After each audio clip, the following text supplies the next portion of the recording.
Hello, and thank you for joining me here on the I Am Barabbas podcast. We continue our study this week in the book of Genesis, Genesis chapter 32, beginning at verse 3 through the end of chapter 36. And we also have a couple of Haftarah portions or prophet portions. One comes from Obadiah, another comes from Hosea, and then we have a portion from the New Testament from Matthew chapter 26, verses 36 through 46. Now, last week, as we left off, we were looking at Jacob separating from Laban, and as he left, and so we see here in chapter 32, verse 2 says, Jacob left on his way, and on his way, angels of God met him.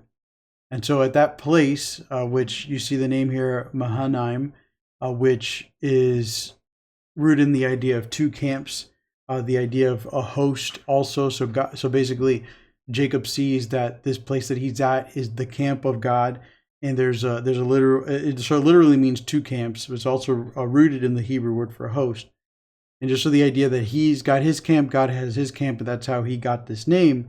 We don't know what the angels of God told Jacob, but as a result of whatever it is that they told him or they spoke to him about, he sends messengers before him to go talk to his brother Esau.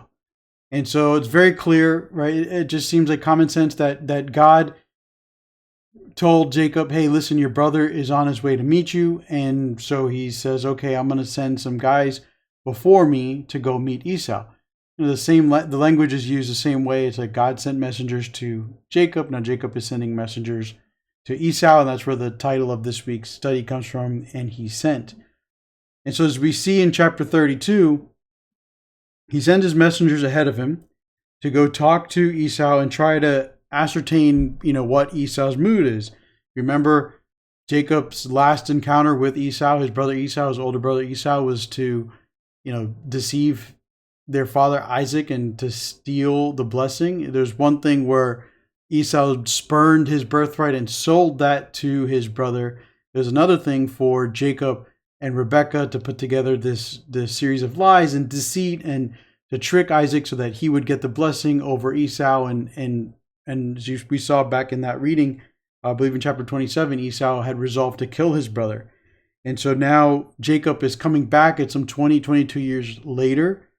And so him hearing that Esau's on his way definitely has him concerned.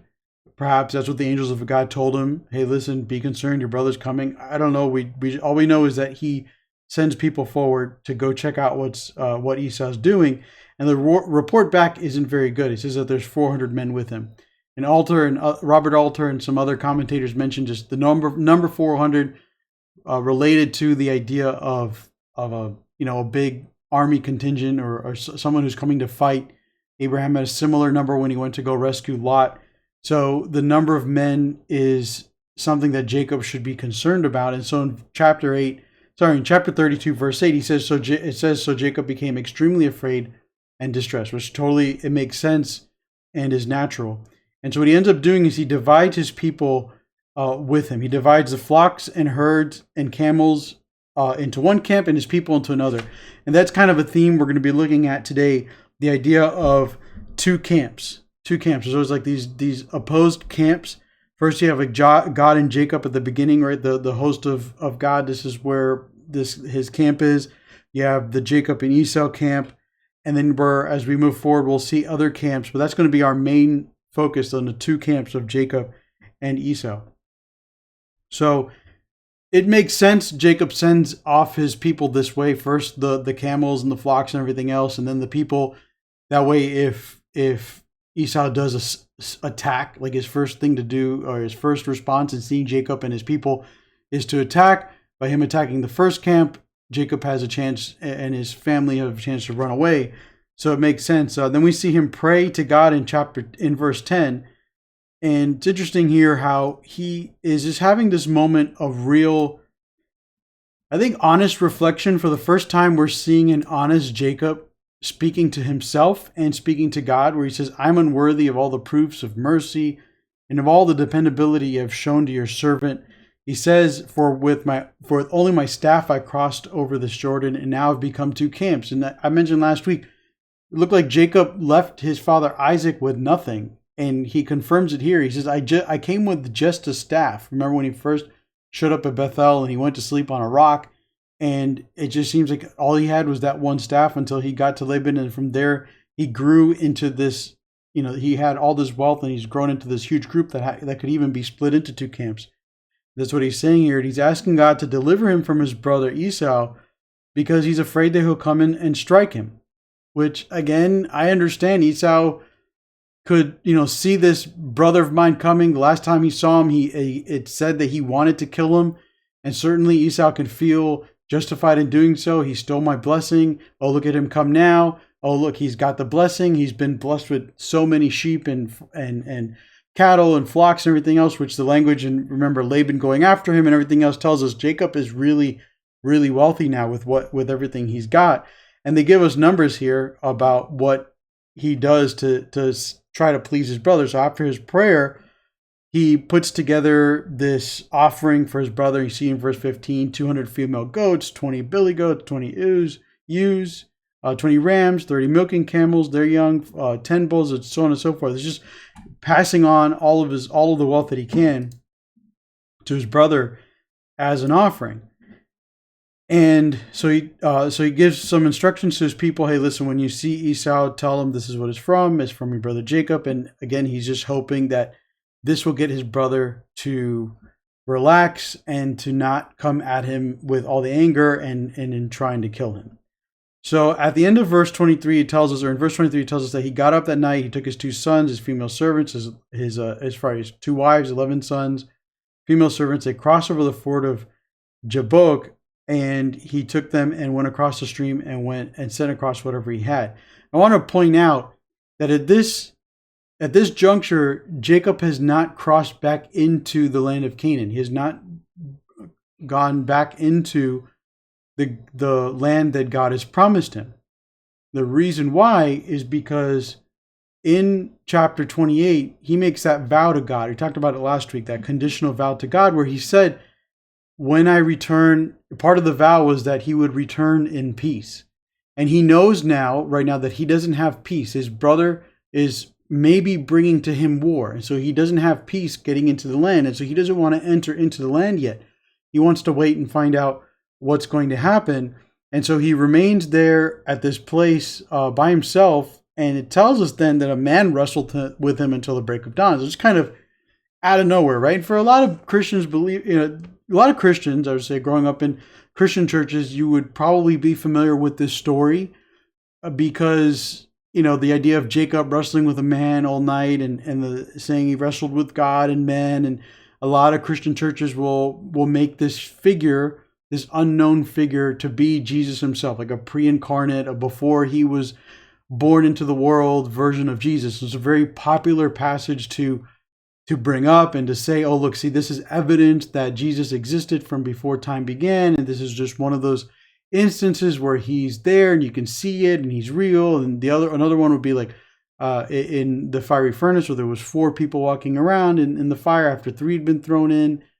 And just instances like that are usually used from teaching in the Old Testament in New Testament churches, again, as some kind of proof of the evidence that Jesus existed from before his birth in the Gospels. While that's all possible, it certainly is, the text kind of makes it clear that that's not exactly the case. Personally, I don't feel the need to hunt for Jesus in the scripture. I think, especially in the Old Testament, I think he's where he is. You know him, we can expound upon him, we can understand him. And the scriptures are meant to do that, and we don't have to kind of force feed stuff into our theologies and churches to try to understand, trying to prove to ourselves and to others that Jesus belongs there. And so with that said, just sticking with the passage, it says here that he wrestled with this man till the break of dawn, and he saw that he couldn't overcome him. He struck the socket of his hip. So that's speaking of this man. This man realized, I can't defeat Jacob, which to me is interesting. Like, if you're going to make this Jesus and God, then why can't he win this little wrestling match with Jacob? But it says he couldn't overcome him. He dislocated the socket of Jacob's hip when he wrestled with him, and that doesn't stop Jacob. So the guy says, "Let me go, for the dawn is broken. The sun is rising. I gotta get out of here." Now, this is where other traditions might say that it's like some kind of ghost or spirit or demon, even that's like got to get out of there before the sun comes up, or it's going to turn into stone and die or something. Interesting. I don't particularly buy that. Others believe that this could be the angel of Esau and Edom.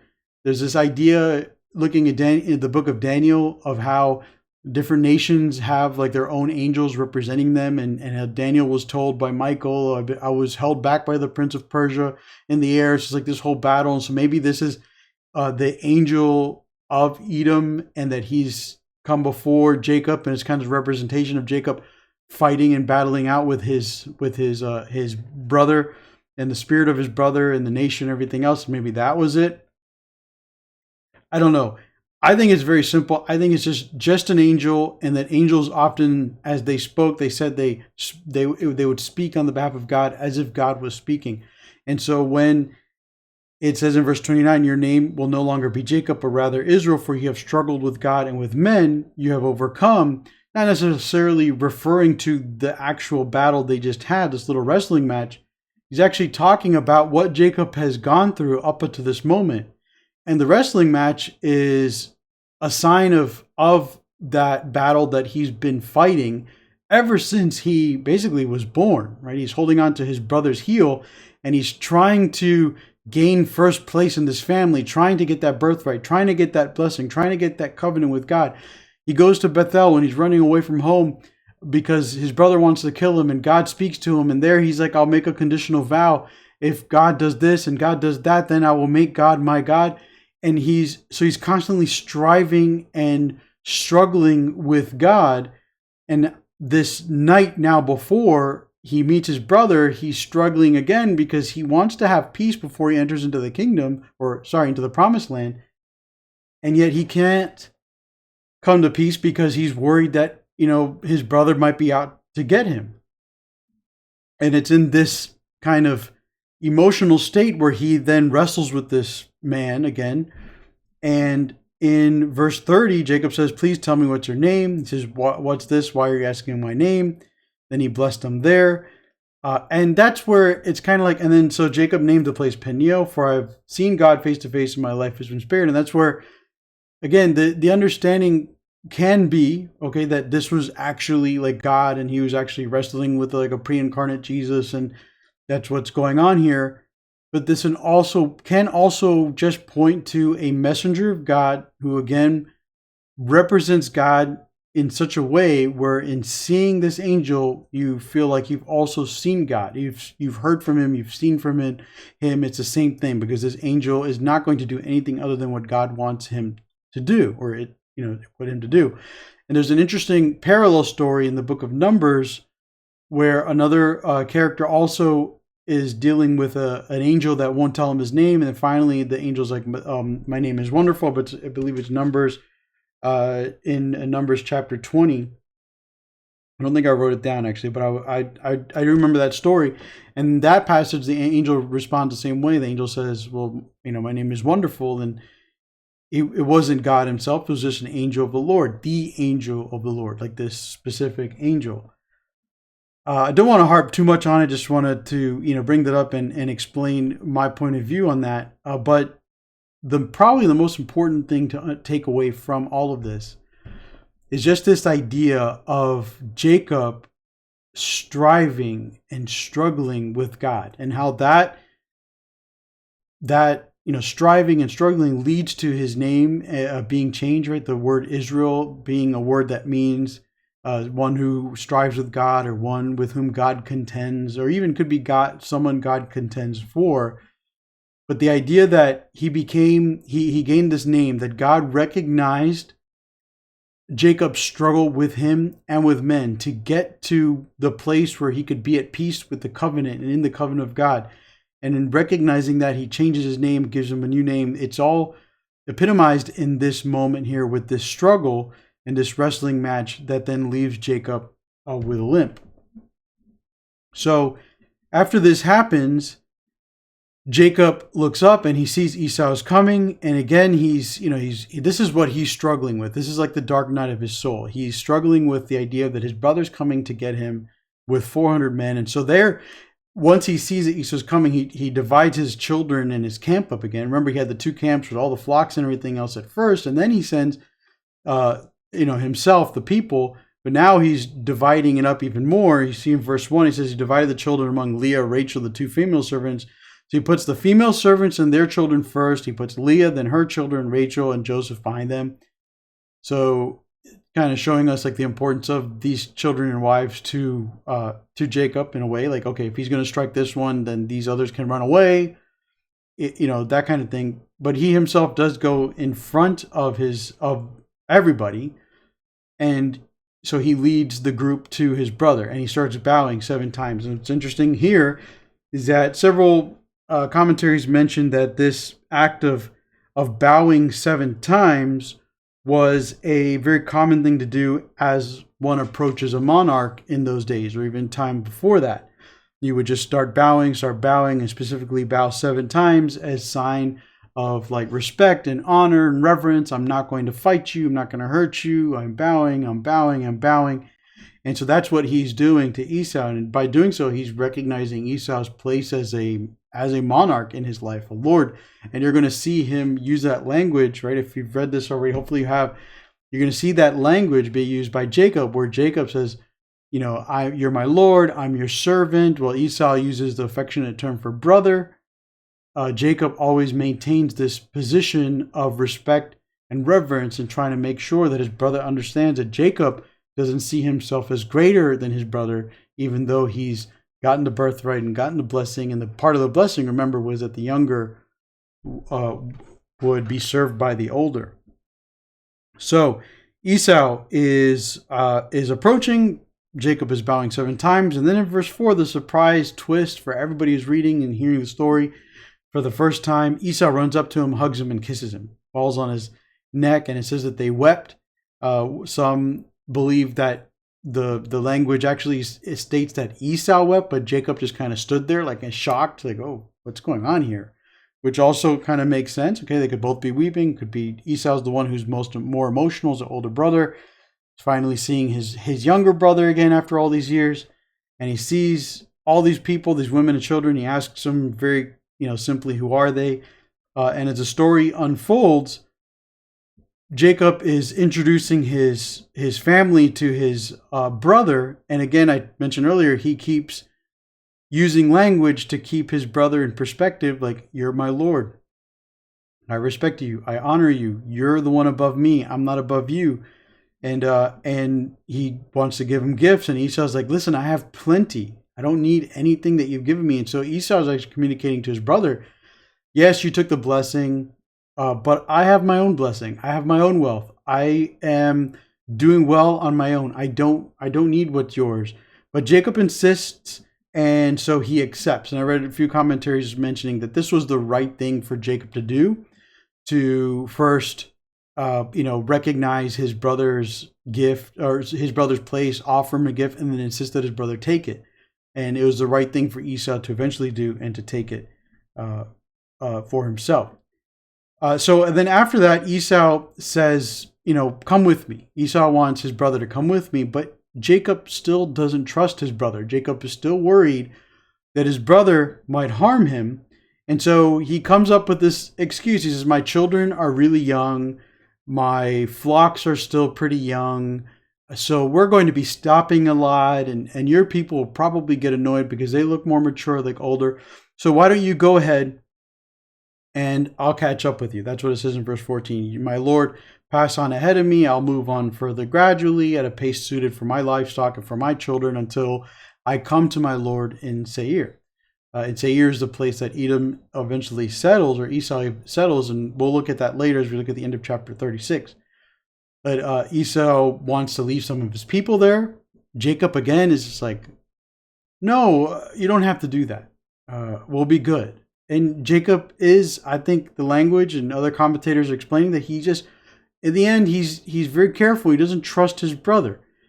his brother wants to leave people with him to help them get there. And he's like, no, it's not cool. And as we see, Jacob has no intention of going to meet his brother. He's not ever going to go back there. In fact, this is just kind of known, like he never goes back there. What is interesting is at some point to prophecy, especially in Obadiah, about how Jacob will one day return to his brother and fulfill the promise, and that'll be their final coming together. I don't know. But at this point in the story, Jacob is not going to go, and he's not ever going to go. And so in verse 16, it tells us that Esau returns back to Seir, and Jacob journeys to Succoth, or in this translation you see here, it says journey to Sukkot. And he built a house for himself. And for his livestock, he made booths, and this is the reason why the place is called Sukkot. And there's a festival called Sukkot, which just passed not too long ago. It's a festival of booths. It's a time where people in Israel, they live in three-sided structures. They're kind of like a shed, or that's why they're called a booth.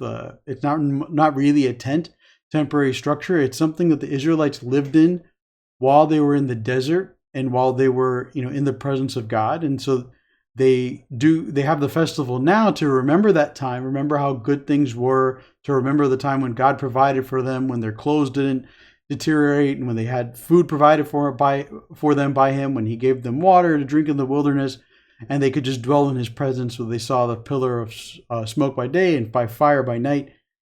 And so that tradition is there, and that's why the festival is there. But what's really interesting is that this is the first time we see such a structure being used, and it was a time where Jacob lived in this place called Succoth, and that's where the word comes from. Right? So I just found that interesting, the connection there. So he stays there. We don't know how long he stays there. None of the commentators can tell exactly how long he's there. Some rabbinic traditions say he stayed there for at least 18 months, which showed a hesitation to enter into the land. If you remember, he made a vow to God, and part of his vow, if you want to look at it real quick, he says, Jacob made a vow. This is in chapter 29, verse 20, says, Jacob made a vow saying, if God will be with me and watch over me on this way that I am going, and provide me food to eat and clothes to wear, and I return in shalom, or peace, or wholeness to my father's house, then Adonai will be my God. So that's his conditional vow. And so I think one can see that he is holding off on entering into the promised land, or into the land of Canaan, because he wants to make sure that the conditions of this vow are met, that he has peace, and that he has favor, and that he has everything he needs in terms of wealth and everything else that was mentioned there before he returns to the land of his father. So he stays in Sukkot for a little bit, and then he goes into the city of Shechem. And you see in verse 18, it says, so Jacob arrived in Shalom to the city of Shechem. And that's why I feel this way about why he waited. The text, I think, tells us clearly why he waited, and what he's waiting for was for that wholeness and that peace. Maybe it also took 18 months for him to get the animals, to get the wealth back up to where he was, because he gave a bunch to Esau. Whatever it is, or he was just waiting a certain amount of time to make sure his brother wasn't going to come back after him. That could also be a big part of it. Whatever it is, whatever those things are, he waits that amount of time. Again, rabbinic tradition says 18 months. We don't really know. He goes into the land of Canaan, and he buys some land there. He buys a portion of the field from Hamor, Shechem's father. So the city he goes to, the city-state that he goes to, is named after Shechem, and whose father, Hamor, is the one who sells Jacob the land for 100 pieces of money, it says there, and then they sets up an altar, and he calls it El is Israel's God. Now, a bunch of stuff is going to happen here in the next chapter that tells us that Jacob's peace is not something that he's going to enjoy for very long, and it's something that he assumed he had, but he didn't. So in chapter 34, we read about Dinah being raped, abused, defiled by Shechem, the son of Hamor, the one who the city was named after. Now, just to help me understand it as well, the land of Canaan is a bunch of city-states, and you have these towns or cities that are built up. They usually had a wall for protection, gate, that kind of thing. You can think of Sodom, you can think of Gomorrah, the same type of structured deal that Lot lived in. And it was hard to buy land in Canaan because usually the land belonged to whoever the city-states belonged to, and then the land between city-states was kind of just open. Nomads would go and live there and settle, and that's why Abraham and Lot had to separate, because there wasn't enough land for each of them to share between these city-states. And so, the people who owned the land were usually the ones who were in the city-state, and in this case it was Hamor. And so he sells to Jacob the plot, if you just looked at. And when he does that, he obviously sees Jacob's wealth. Right? Anybody would notice. You go and you're making a deal for some land, and here comes this guy who's coming from out of town. He says he wants to settle there and he wants to buy land. And so you're like, okay, you make a deal, and as you're doing this deal, you see all the wealth he has, all these animals that he has, and you're like, wow, this guy is impressive. Yeah, okay, well, I'll let you buy some of this land. And then you want to come up with a way, because they're Canaanites, because they're Hivites, they're not of the way of the Lord. They want to look for a way to extort and to steal and to get as much of the money as possible out of Jacob's hands. As we saw with Laban in previous stories and previous chapters, this is kind of the way of Cain that leads to death and destruction. And this is what is very evident what's happening here in chapter 34. The reason why I say that is because, a lot of commentators, whether the rabbinic ones or Christian ones, they love to point out how Dinah plays a role in her own assault. That she shouldn't have gone into the town the way that she did, that she went in, that the language, indicates that she went in as if she was without care, like if she was a young boy, not a young woman, which would mean that she didn't know the dangers that would befall a young woman in a place like Shechem, in a Canaanite city, that she just wasn't aware of the kinds of things that might happen to her if she went there. And she went in kind of feeling like she was a young boy, so like there were no threats to her. And so in that sense, it's partly her fault for not knowing. It's Jacob's fault for not teaching her brother's fault for not teaching her, warning her, and everything else. But the reality is that what happens to Dinah, it's not her fault. And it's in any kind of way. And it's actually part of a plan to take Jacob's wealth.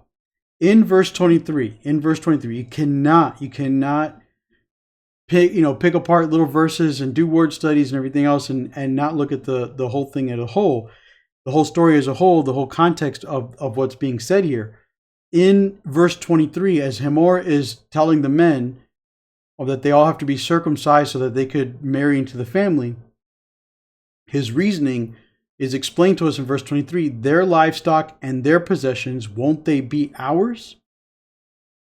Only let us consent to them so that they'll live with us. And so what that tells me, what the rest of the story tells me, and should tell anybody who's just practically reading this, is that the entire event is orchestrated so that they could find a way to obtain Jacob's wealth for themselves. And the best way to do that, the best way that they came up with to do that is to marry into his family. And I don't know if they knew what Jacob's family traditions were, that they would never marry Canaanites. If they knew, okay, this is Abraham's grandson and Isaac's son, and they don't marry Canaanites, and they sent him away so they wouldn't marry Canaanites, and unlike Esau, whatever. I don't know how much they knew about all that.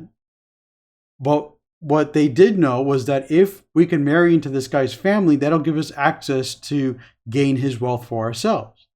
And so what they did was they orchestrated it so that the son could take advantage of this young woman, abuse her for himself, and then he fell in love with her, right? Which is it's just weird, but it also makes sense when you look at the language to see that perhaps he was young as well. So he wasn't like this 30-year-old guy that was attacking a 14 to 15 or 16-year-old girl. It was more like he was maybe 14, 15, 16 himself. And there was, a role played in where they just like, okay, you do this now. And then he fell in love with her, but it says that so that he could get married to her. And really that's just part of the plot to take from Jacob's wealth. So anyway, getting back to the passage, we have in verse 5 that Jacob hears that they had defiled his daughter. And definitely the language indicates that rape has occurred. This is not something that Dinah wanted to be a part of or anything else. And Shechem says to his father, get me this girl for a wife. So he's speaking that he wants her for himself. It says that Jacob kept quiet until they came in. And you ask, well, why does Jacob keep quiet here? Well, you'll see at the end of the chapter, I'm just skipping ahead here, but at the end of the chapter, Jacob is still worried about his peace. Jacob is still worried about making sure he's at rest with everyone around him, that he's not in danger. How do I know? In verse 30, when he scolds Simeon and Levi for what they do, he says, you brought trouble on me, making me a stench among the inhabitants of the land, among the Canaanites and the Perizzites. I am but a few men. They'll gather against me and strike me, and then I'll be destroyed, my household and I. And they said, should he treat our sister like a prostitute? So Jacob's sons know the deal. This family is in essence trying to, buy the services of this young lady and buy into the family for what she can offer them. And that's access to the wealth that Jacob has. It's clear also here that Jacob, through all of his history, the deceit, the lying, the trickery, everything he did to kind of get himself into positions of power and wealth, again, it's all an indication of what he was willing to do to strive with humans and with God, to strive with men, to contend with them. He very obviously doesn't want to cause any trouble at this point. So why doesn't he fight? Why doesn't he rise up? Because as it says here, he's afraid of others looking at what he's done and then wanting to, get revenge or vengeance because of his actions against them, even though they're the ones that raped his daughter. He's just concerned about how everyone else will react. And so that's why when Shechem and Hamor come to visit Jacob stays quiet. He lets them say what they say. And when Jacob's sons come in and they hear what happens, he says they realize that a vile deed was committed by lying with Jacob's daughter, which should never be done. And so you have this difference between sons and fathers, and especially an old father versus younger sons. It's thought that the boys were probably in their 20s, and they're looking at their sister, and they're like, they violated my sister. We got to do something about this. And so they come up with a plan. Jacob allows his sons to go ahead and negotiate on his behalf. And so they ask as a favor that they would be married. And Shechem's like, yes, I would pay any price that you have. So he set the dowry price, but give me the young woman. And so Jacob's sons answer, and they come up with this plan. They say, well, we can't marry you unless you're all circumcised, because we are circumcised. It's a sign that, we're different from everybody else. And so we need you guys to become circumcised. And so it says their words seem good to Hamor as well as Hamor's son Shechem. So the idea is, well, that's not too bad. Like, we don't have to pay any money. We don't have to give you any of our wealth. Like, for us to be able to get this marriage done, we just have to do something. That, again, studying about this time and this period, this was something that would be done. It just wasn't done from birth. To circumcise, like after birth, was actually more common. But to circumcise the 8 days after being born, that's where the covenant comes in with God and how it was a different practice. And so for them, they're like, okay, this isn't too bad. We'll do that. And so they go to the gate of their city. And as we read earlier in verse 21, but it says in verse 23, but in verse 21, so these men are enjoying a peaceful relationship. This is Hamor speaking to everybody. And because the city is named after his son, you have to imagine this guy is like their governor, their ruler, whatever, however the title might be. And so he says, look, for the land would spread out on both sides. We can take their daughters for wives, and we can give our daughters to them. And the only thing we have to do is we all have to be circumcised, and then we can be one people. And then again, verse 23, why? Because their livestock and their possessions, they'll be ours. So we can lock this up, boys. We can just get this all done. We just, all have to go through circumcision. We know what it's about. We know we have to deal with. We'll do it, and then we'll come out on top after this. They do that on the third day. Apparently, that's like the worst day of recovering from a circumcision. Simeon and Levi, which are Jacob's two. The first he had Reuben, then he had Simeon, then Levi. So the top three, they're the two of the oldest, but not the oldest. Reuben would be the oldest. Simeon and Levi, they go and they kill everybody. They kill everybody. They kill everyone. Why? Because they defiled their sister. And they took their flocks and their cattle and their donkeys and all their wealth and their children and their wives they plundered. So they didn't kill their wives and children, but they took them all. And everything became theirs. And that's when Jacob says, what did you do? Now we're in danger. And now he's worried again. He's not at peace. This is not what he wanted to happen. Later, when we get to Genesis chapter 48, so that's towards the end of the story of Genesis. It's when Jacob is about to die, and he's now known as Israel, and he blesses his sons. You'll see, and if you want to look ahead to that, it might be 48 or 49. You can look ahead and read it. You can see how he holds back blessing from Simeon and Levi and Reuben. Also, we're going to see in a minute why Reuben also loses his blessing, and why it's Judah, the fourth son, who ends up getting the promise of being the one who will be the house of kings, the one who the scepter won't depart from. And so if you're ever wondered about that, this goes back to this moment for Simeon and Levi as to why they are not included in that promise, why they're not blessed that way. It's because Jacob didn't like the position that they put him in. Now, there's a very similar story like this one in the book of 2 Samuel with David and Absalom, and where Absalom's half-brother Amnon raped Absalom's sister Tamar, who was Amnon's half-sister, and David reacted the same way by being quiet and not dealing with it. And then it was Absalom, the full brother of Tamar, who then sought revenge on the one who defiled his sister.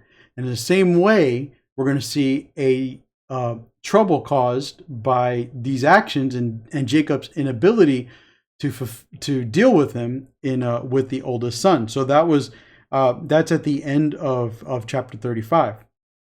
And you know what? Let me just go there, because since we're talking about it, it's probably better just to cover it. So at the end of chapter 35, it tells us how Reuben, I might be a little off with the verse here. So let me see my notes. We'll real quick. Excuse me for a second. So we have chapter 35. Yes, it is chapter 35. So in verse 22, 35, 22. 35, 22. It says, while Israel was living in that land, speaking of Jacob, right, he's got his new name, Reuben went and slept with his father's concubine Bilhah, and Israel heard about it. So when Absalom became the usurper, when he chased David out of Jerusalem and said, I'm going to become king, and it was all rooted in his anger at his father for allowing his half-brother to get away with raping his sister, one of the things that he asked for advice from Ahithophel, his advisor, was, what should we do? And Ahithophel advised him to sleep with his father's concubine. And so what they did was they said, this is 2 Samuel chapter 16, they set up on the rooftop of David's house so that everybody could see, hear, whatever.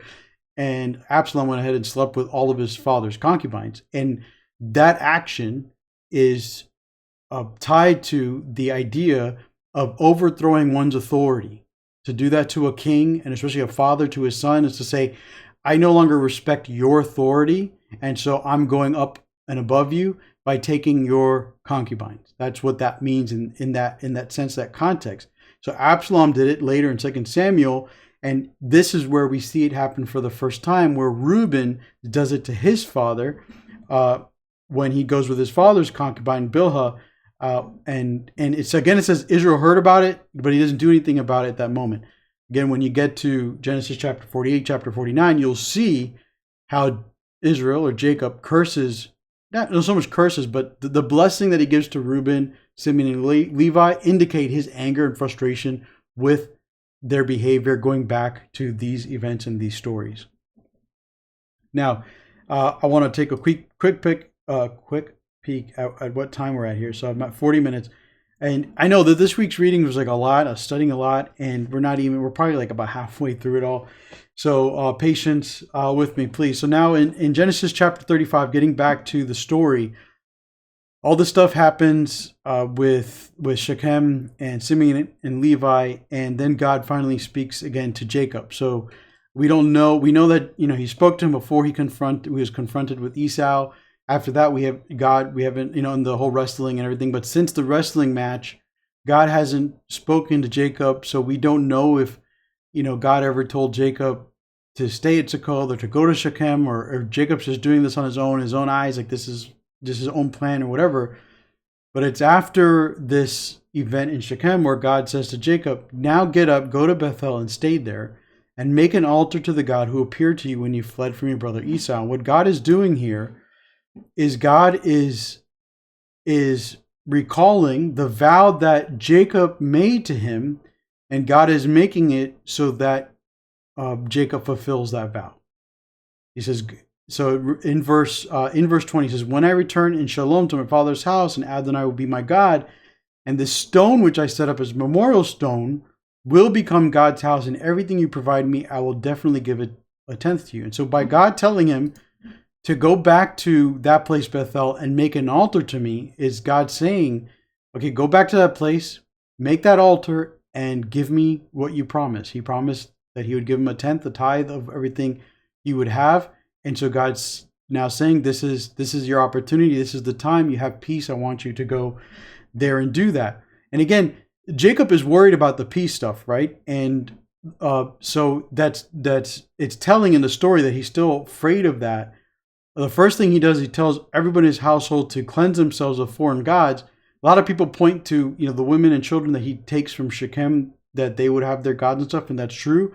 But we also know that Rachel stole gods from her father's house. So I don't think Jacob would be totally unaware of the fact that she did that and that she had them with her at this point. And we know that at the point of Laban's accusations, Jacob didn't know that. But at this point, it makes sense that he would.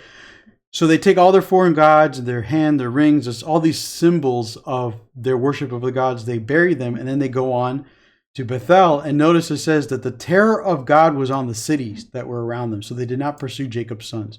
So the peace that Jacob was looking for, that he's been striving for and contending for, is like, God, are you going to give me peace? I want shalom. I want wholeness. The thing he was so worried about losing and everything else, he ends up having because everyone hears what Simeon and Levi, just two guys did. Two of these men from this family did to an entire town on their own. And that's they refer to that as a terror of God. Remember last chapter, Jacob refers to God as God is referred to as the terror of Isaac. The idea that God would ask Abraham to sacrifice his son, and just that whole fearful event, the terror of Isaac, the terror of God now is on the cities. And so the peace that Jacob's been looking for, that he's been fighting for, that he's been striving with other men for, God finally gives it to him. So they arrive at that same place at Bethel, which is also called Luz, which is also mentioned in the previous passage in chapter 28. And he builds an altar there, and he calls it El Bethel, which means the house of God. And remember the vow we just looked at, he promised that he would call this place the house of God, and then he would build an altar there for God. And so he does that. Then there's an interesting aside that Rebekah's nurse Deborah died and was buried at Bethel under a tree. Best understanding of why this is there, just to let us know, Deborah was with Jacob. Now, when did Deborah join Jacob? We don't know, but culturally, Deborah would have joined Jacob after Rebekah died. It's like the responsibility of that female servant to go on to the son of her the person that she was serving, or one of her children, to serve them for the rest of their lives until they actually die, right? So because the Rebekah's dead, and so she went to Jacob. That would have been the tradition. So we don't know when that happens, but we just know that Deborah's with Jacob at this point. That can also tell us that Rebekah has also passed away at some point. And then so after all that, God appears to Jacob again, and this is where he confirms what the wrestler with Jacob said, that his name would be changed to Israel. And God says to him, I am El Shaddai. What's interesting there is that it just means that God Almighty, or the all-sufficient one. And the first time you see that name of God is in Genesis chapter 17, And then we're going to see that again in Exodus when God is in chapter 6, when God is talking to Moses, and Moses is like, who should I say sent me? And he says, well, I am who I am, right? I'm Yahweh, but I revealed to myself to Abraham, Jacob, and Isaac as El Shaddai. That's just the idea there. So this is where that name comes in. I just thought it was interesting there. And then he tells him, I'm El Shaddai, be fruitful, multiply, going back to language of the commands to Adam. Then he tells him, a nation and an assembly of nations will come from you. From your loins will come forth kings. We know that to be the nation of Israel. And then the 12 tribes of Israel, and that there would be kings. There would be kings in both sides, in the king and in both kingdoms, and that the land would be theirs. And so God goes up from him, and Jacob sets up the memorial stone where he'd spoken, a stone pillar. He pours a drink offering on it. Remember, in the previous time there where he was at Bethel, he just anointed the place with oil. That was a symbol of like sanctifying, separating. This place is to be called this, is set apart for this purpose. But now he offers a libation, a drink offering, and he's pouring oil, which is just a sign again of him honoring his vow and giving a tenth to God. We looked at this part already this is the part where Rachel dies. Rachel dies on their way. As they traveled from Bethel, they're at a distance from Ephrath, and they're about to get there when they're on this road, and Rachel starts to give labor to her second son, who we know is Benjamin. His name also means Ben Oni, which most people say to mean son of my sorrow. So Rachel named him that to indicate the sadness that she feels as she's giving birth and she's dying, and the language says that the life was leaving her, which means she was bleeding out and they couldn't stop her. But Robert Alter says in his commentary that the name actually should mean vigor, son of vigor. So in actuality, what Rachel was saying was, this son of mine is the son of a symbol of my final act of strength in this world to get this son born. And so she names him that. Very interesting. He actually says that philologically, so just based on language, it's a stretch to say it's the son of my sorrow. It's actually better understood as the son of my vigor. And it makes more sense then why Jacob names him Benjamin, which means son of my right hand, which is son of my power, right? And the indication of power and strength is the right hand. And so actually it's not like Jacob was contradicting Rachel's naming of Benjamin. He was just giving him a name that also meant the same thing, and a name that he wanted to use instead of Ben Oni. So Rachel dies, a memorial stone is given, and there is her grave. Then we get to the part where Reuben slept with his father's wife, or his father's concubine, to say Bilhah, which would now, because now that Rachel's dead, so Bilhah is like, his concubine. Well, she's always been that, but that's who that is related to. And so Reuben is trying to usurp his father's authority, and I believe it's because,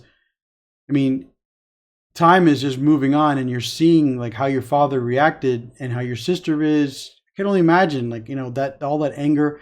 And later on, the same thing happens to David, of the tribe of Judah. And so you have, I think those parallel stories are there for a reason. These older sons, they see that, and they just see their father's failure to do what's right, and eventually it leads them to try to overcome or to usurp their father's authority. Then we see Jacob come to his father Isaac, and then it says that Isaac's days were 180 years, and Isaac dies at the end of chapter 35. What's interesting there is that some commentators mention that Jacob returned to Isaac, and if you put the timelines together, that they actually lived together 12 years, and so Isaac's time with Jacob actually overlaps what's going to happen with Joseph, and that Isaac would have died before they realized Joseph was still alive in Egypt, but that Isaac would have gotten to know Jacob's sons, and that they got to spend some time together, is based on the timelines of how long Isaac lived, how long Jacob lived, how long Jacob was with Laban, how old he was when he got back, and just putting together all that information. All right, so we're going to close out with chapter 36. I'm not going to go through it because it's another genealogy. I believe it's the last genealogy in the book of Genesis, and it's the genealogy of the Edomites. And so at the end of chapter 35, you have a brief genealogy given of Jacob, with the 12 sons, Leah's firstborn, the firstborn Reuben, Simeon, Levi, Judah, Issachar, Zebulun, then Rachel's sons, Joseph and Benjamin, the sons of Bilhah, so on and so forth. And then it goes into Esau's children and into his genealogy. The first 5 verses are broken up into, those are the sons that are born in Canaan. After verse 6, so that's what verse 6 tells us, that these were all the household, livestock, cattle, everything else that they found in the land of Canaan. In verse 7, it says that there was so much stuff that they couldn't dwell together, speaking of Jacob. And so that's when he went to Mount Seir, which is Edom, which is in the south and to the east of Jerusalem. And so the genealogies of Esau are given then of when he started his family in Seir. In Seir, in verse 20, it says, "These are the sons of Seir, the Horite, the inhabitants of the land. They were named that because they were believed to be cave dwellers." And what it tells us in the book of Deuteronomy is that, so it tells us who they are, like they're all of these names. You can see them all here listed. That they then became part of the nation of Edom, either through Esau conquering them and killing them, or eventually through absorbing them into their own. So getting married, and they ended up mixing up together in Deuteronomy chapter 2. So they no longer held on to their identity; they became part of the Edomites. The main takeaway from all of this, has to be, you have 2 camps. You have Jacob's people and his sons and his setup, and now you have Edom and his sons and his setup. And it's the same kind of split in 2 camps like Ishmael and Isaac. And so you have the one that God promised and made covenants for and chose, right? He chose Isaac when Abraham said, "Let it be Ishmael. Let it even be Eliezer." God says, "No, it's going to be the one that I give you, that I choose, and that's going to be Isaac." And then with Jacob and Esau, as we saw in Romans chapter 9, God chose Jacob. And not because he's a great person or he's the best person or he's all honest and everything else. No, just because God chose him. That's why he chose him. And Edom was going to be the camp of the world, like the Ishmaelites, that are just going to walk in their own way. Some of them may follow God. In fact, it's really interesting is that in verse 11, you have Eliphaz of Teman. He was also mentioned at the beginning. Eliphaz was born to Esau. There's actually really good evidence to say that this is the same Eliphaz, the Temanite, who came to speak to Job in the book of Job, because it seems like the time of Job and the story of Job lines up with this expansion of Edom, his birth of his sons and everything else, and that Job lived in an area not too far from Edom, and so that's kind of interesting there. But ultimately, we covered this in a previous study. It's the Amalekites who come from Eliphaz then after that, and they were the ones who were to be the first ones to attack Israel when they left Egypt.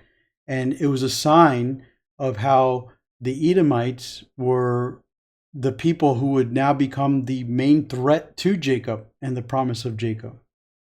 So while Esau reconciled with his brother, and Esau hugged and kissed and held on to his brother, it was the Edomites who played a role in the downfall of Jacob. And that's what the book of Obadiah is about. So we're going to look at Obadiah real quick. And I know we're already at 53 minutes, so I thank you for listening. This may take another 15 minutes, I'm hoping, at the most. So Obadiah. So if you need to take a break, go ahead and take a break right now. Good. So we're looking at Obadiah now. Obadiah chapter 1.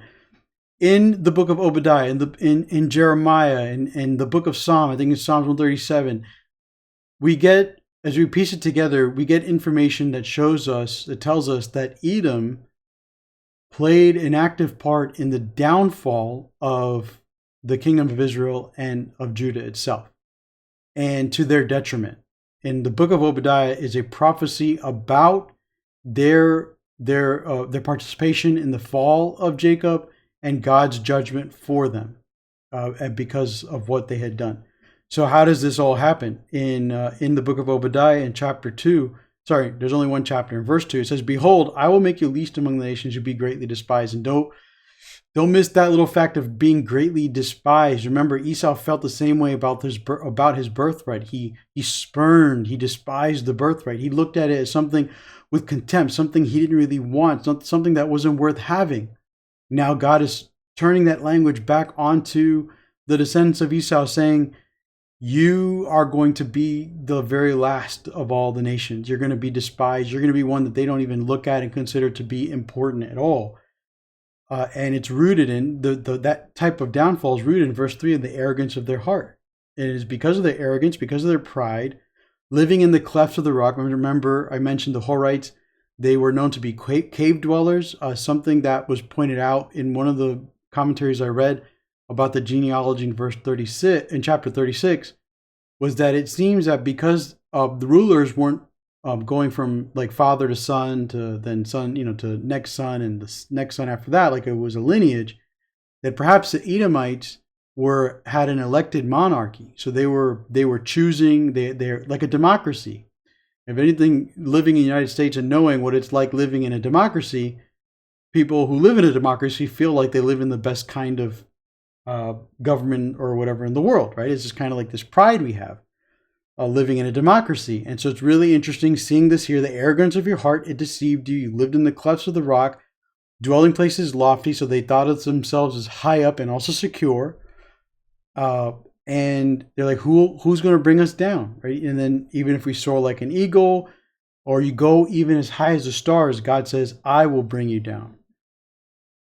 And in verse 5, it says, thieves come to you, robbers at night. How ruined you'd be. Would they keep stealing after they had enough? Would grape gatherers, wouldn't they leave you gleaning? So God is saying, like a thief, a harvester, they would leave stuff behind. But me, that's not what's going to happen. In verse 6, I will ransack you, and everything that you have that's important to you will be taken. You'll be ransacked. Every hidden treasure will be taken. So in other words, the thief, the gatherer, they would be kinder to Esau and to Edom than God himself will be, because of their pride and because of how high they lifted themselves up in their brother's time of trouble. And so in verse 7 it says, all your allies will force you to the border. The men that are at peace with you will deceive you and overpower you. Those who eat your bread will set a trap under you. So what's understood then is that the Edomites made a deal with the ones who were attacking first Israel and then later Judah, like Nebuchadnezzar and all that stuff. They made a deal saying, hey, we're just going to stand by. Like when you start fighting, like we know that we're related, we're brothers, with Jacob and Esau, we're the descendants of and everything else. But we really don't care about those guys. And so when you come, they're eating dinner together, making a deal. We're just going to stand by and watch. You guys go ahead and do your thing. And so what God is saying is the same people that they made a deal with, that Edom makes a deal with in that regard, are going to also destroy them. In verse 9, again, your mighty men, O Teman, will be shattered. Think about Eliphaz, Teman, the Amalekites. Every one of them will be cut off. Because of the violence to your brother Jacob, shame will cover you, and you will be cut off forever. And see verse 11. It says, on the day that you stood aloof, on the day that strangers carried away his wealth, while foreigners entered his gates and cast lot for Jerusalem, you were just like one of them. And so God is putting them in the same category of those who came and attacked Jerusalem. You're just like them, even if you stood over there in a corner. And actually, they didn't just stand there. In verse 14, it says, they cut down the fugitives. They also imprisoned survivors, and they actually handed them over. And so they didn't just watch and say, oh, wow, look at the struggle there. They saw people running away. They went and grabbed them. They caught them. They killed them. They imprisoned them, handed them over to the people that were overtaking their land. In verse 12, it says, you shouldn't rejoice over the children of the Judah in the day of their destruction. You shouldn't rejoice over that. You shouldn't gloat over their misery. Why? Because you're also going to suffer. In verse 15, it says, your dealing will return on your own head. They will completely drink down everything that's there. There will be nothing left. It says, the house of Jacob will dispossess. The house of Jacob will be fire. The house of Joseph will be a flame, while the house of Esau will be straw. And they will set them on fire and consume them. And there will be no survivors of the house of Esau. And that's rough. And we talk about two camps. The portion from Hosea is from I think from verse 7 onward, and there's a different tone here. While God is also calling out to the sin of Israel and calling against them for what they've done, he's got more compassion for them and talking about having a remnant here. And so that's why it's two camps. There's those who God's going to completely destroy. And in the context that we're studying, it's the Edomites because of what they did to their brother Jacob. And then you have those who God is going to punish and deal with because of their sin and idolatry, but also from whom he's going to have a remnant, those he's going to save out of there. In verse 7, he says, my people are bent from turning. This is Hosea chapter 11, the second part of the prophet portion. And he says, how can I give you up, Ephraim? Ephraim, if you remember, is the son of Joseph. Joseph had two sons, Manasseh and Ephraim, whom Jacob blesses, because Joseph said, don't bless my sons, not me. And so in speaking to Ephraim, speaking to Joseph, speaking to Manasseh, speaking to Israel, God says, how can I make you like Admah and Zeboim? Those are two other cities that are also destroyed alongside Sodom and Gomorrah.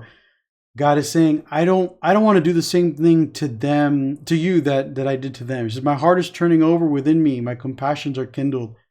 I will not vent my fierce anger. I will not again destroy Ephraim, for I am God, not a man, the Holy One in the midst of you, and I will not come in fury. So what he's saying is, men are unforgiving. I am forgiving. I am not going to treat you like others would. I'm going to come with love. Look at verse 11. He says, they will come like with trembling out of Egypt, out of Assyria, and I will settle them in their houses. So what God is saying is, yes, they are going to go through destruction, but there will be a remnant. There will be those who come out of it, and they will come trembling, meaning they will come like, oh my gosh, I can't believe we survived this.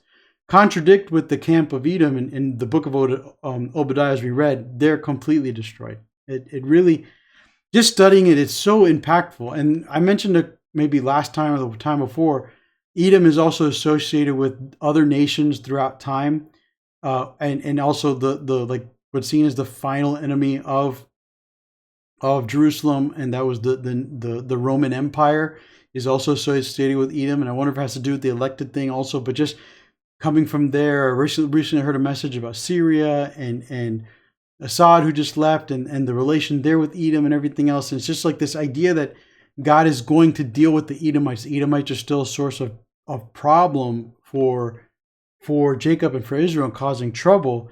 And so God is, the only way to deal with it for him is to just completely wipe them out. And that's certainly the language of the prophets there.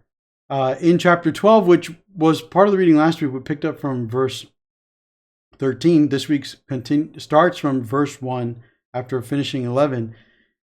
And it just reminds the reader, though, as to why this is happening. So we open up with Hosea 11, starting at verse 7, and you see like, oh, God is kind, compassionate, he has a remnant, but why is he going after them anyway? What's the point? Like, why does he just be kind and forgiving? But it reiterates that Ephraim is lying, they're full of deceit. Judah also is acting out, and we know the fall of the northern kingdom happens before Judah, some time before that. So Judah has some time, but there's still some faithfulness there, and so God's holding off judgment.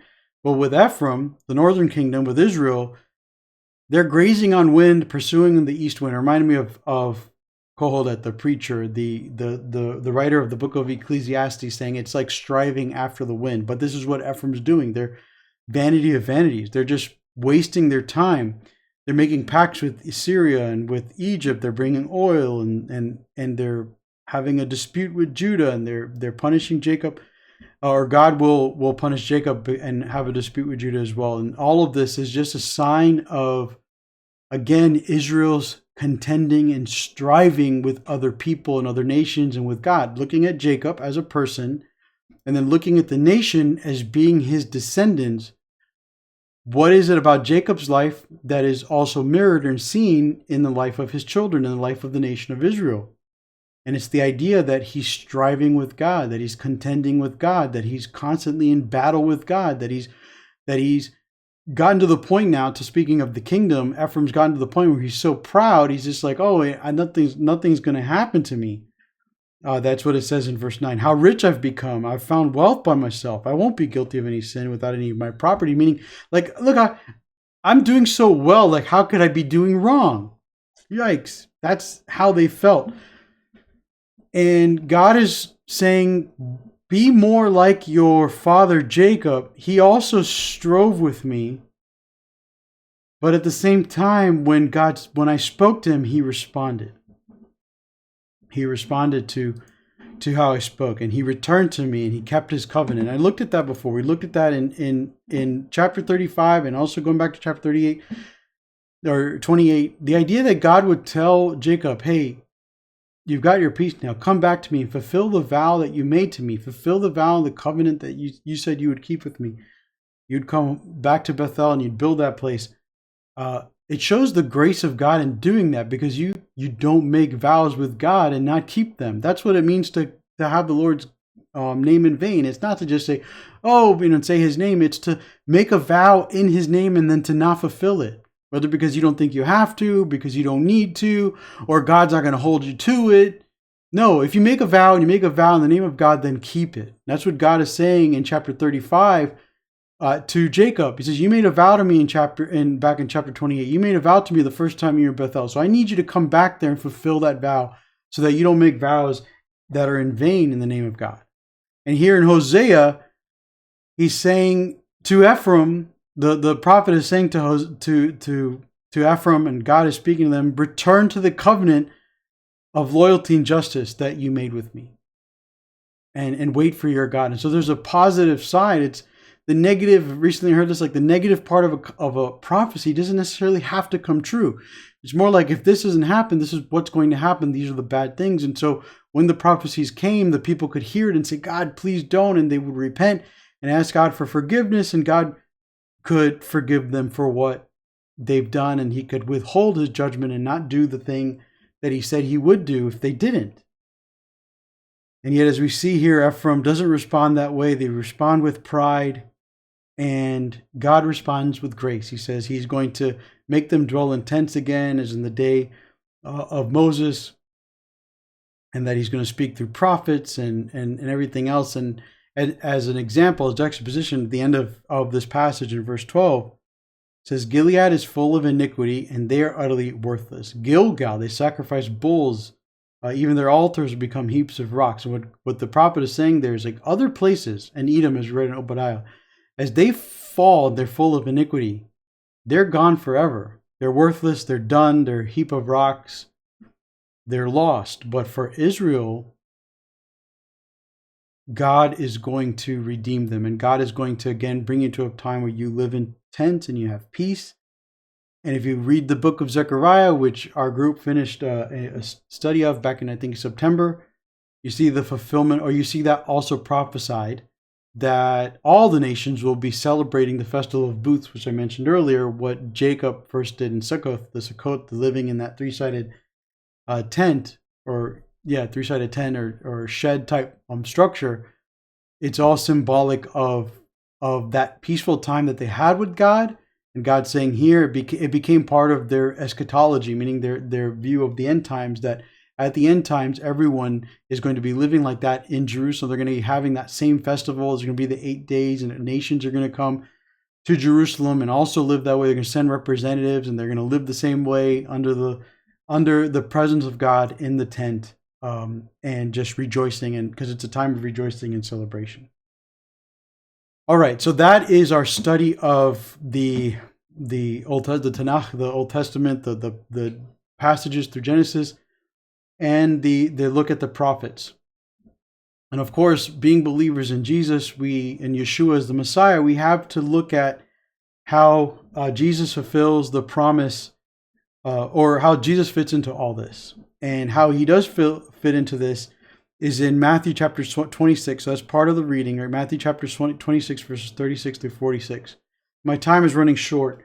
So what we see here is Jesus also striving and struggling with God. That's why this passage is given. If you're reading it, it's like, why are these together? This is why. Jacob wrestles with God. But Jacob's wrestling with God was definitely with a different tenor, right? He's like, I'm not going to let go of you, until you let me go, or until you bless me, excuse me.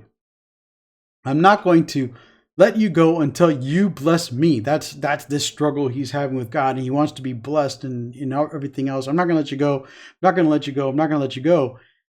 With Jesus, he goes to God and he prays 3 times. Each time he prays the same thing. He says his soul is grieved. He's to the point of death. He asks his disciples to watch with him. And he prays, my Father, if it's possible, let this cup pass from me. Not as I will, but as you will. And so Jesus is also striving with God. He's struggling with God, but he's doing it in a different way. The book of Hebrews in chapter 5, verse 7 says, in the days of his life on earth, Yeshua offered up both prayers and pleas with loud crying and tears, presumably this moment at Gethsemane, to the one able to save him from death.